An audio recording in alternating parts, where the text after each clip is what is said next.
Welcome back. And we unfortunately saw what kind of destruction flooding and lightning can cause in many places in Arizona over the weekend. So to make sure we are ready for anything the monsoons bring, Tucson Fire Chief Barrett Baker is here to help.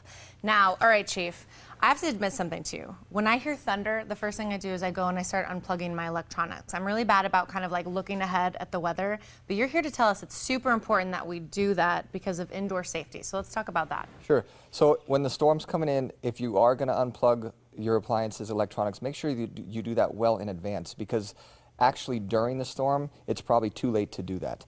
And I don't want to get in trouble, by the way, so I better demote myself back to captain real quick. Oh, captain. Oh. Yeah, I'm being sarcastic. Oh, yeah. Yeah, but it truly is, I will say that, I mean, there's so many things that are dangerous when it comes to the monsoons. We see the lightning strikes, we see the flooding, you know, just the powerful rainstorms, power lines being blown down. So when it comes to some of that lightning, you know, we see the trees being struck by lightning, palm tree fires all the time. Each year, houses get struck by lightning. Few of the basic tips when it comes to that. If you're in your house, that's the best place that you can be during the storm. But if you're going to use the phone, make sure you use your cell phone. Not too many people, it seems like, have landlines nowadays, but don't use the corded phone. Same thing with the computers and things of that nature. Use the laptop rather than like the desktop. So anytime lightning strikes, that is going to go through your electrical circuits and things. And if you're using something that's electronically based, then there's always a chance that you could get shocked. So middle of the house is going to be the safest thing compared to by the windows. Just because if something fluky happens and big lightning strike outside, you have the chance that the windows could get shattered. And so again, middle of the house. If you're caught outside during a lightning storm, we want to try to get inside as quickly as possible. I mean, there's really no place that is safe outside compared to inside your home.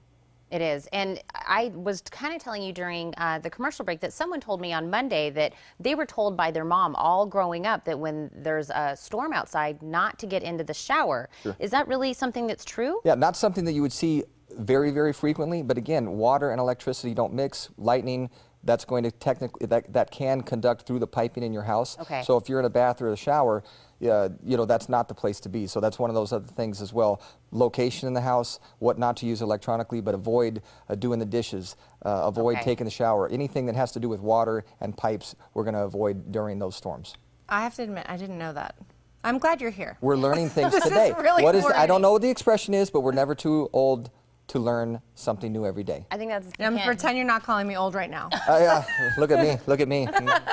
Okay, well, I'm glad you actually mentioned water, because there's also obviously a big risk of flooding in our area during the monsoon. So let's kind of talk about what we're supposed to do. Maybe we're out driving our car, you know, or outside for any reason at all. What do we do when we see that water kind of pooling up? So we have all these expressions: when in doubt, wait it out, turn around, don't drown, and there's a reason behind those, because it's so heartbreaking to see some of the situations that happen every year. And more often than not, we see those in the neighborhoods that we drive through every single day. And, you know, Aaron said it would. We see the storms coming in, the monsoons. It's not going to catch us by surprise, but you go to the grocery store, storms are building, you come back, and that little dip in the road is now flooded. And here's the part that's so dangerous. 12 inches of water. I mean, that doesn't look like anything, but the velocity of that water is enough to move your car. And we see it, again, every single year where somebody just drives through that little tiny wash in their neighborhood. All of a sudden your car gets stopped, it's moving, and that's where we get those incidents, the incidents that can be, as we saw last year, life-threatening, and someone actually did lose their life. And that's just something that you don't get over that. And so it's so avoidable if we can make sure that do those things. When in doubt, wait it out. Turn around, don't drown. If you have that wash and there's water flowing through it, then just wait. Because 12 inches of water, I mean, it's nothing.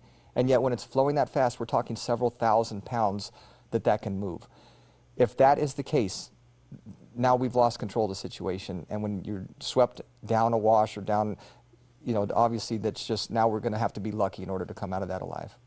And I think, you know, we're talking about the, you know, don't drive, you know, through it. But as the storm is coming in and we're talking about thunder and lightning, I know there's kind of like a rule of thumb for that. Well, if you can hear the boom, when it comes to that thunder, you're technically within striking distance of being struck by lightning. So, I mean, if you can hear that thunder clap, again, make your way indoors. If you are caught outside, if you can get into a vehicle that is a non-convertible, that's best case scenario. If you're at the park, you know, going into a dugout or under a canopy, that's really not going to provide the protection that we want.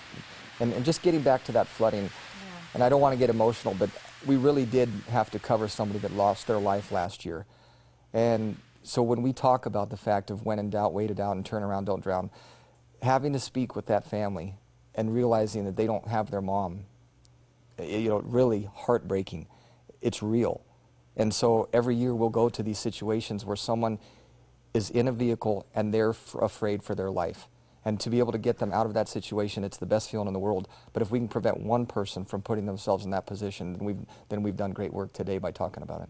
Well, I love that you give a personal, it really is something that can happen to anybody. I know we have these catchy little phrases like you said, but they're there for a reason. Right, and it's not, people, you know, they're not basically thumbing their nose at nature and saying, I'm going to show you. We just get caught off guard sometimes. And so that's the little thing to realize, that, you know, don't get caught off guard.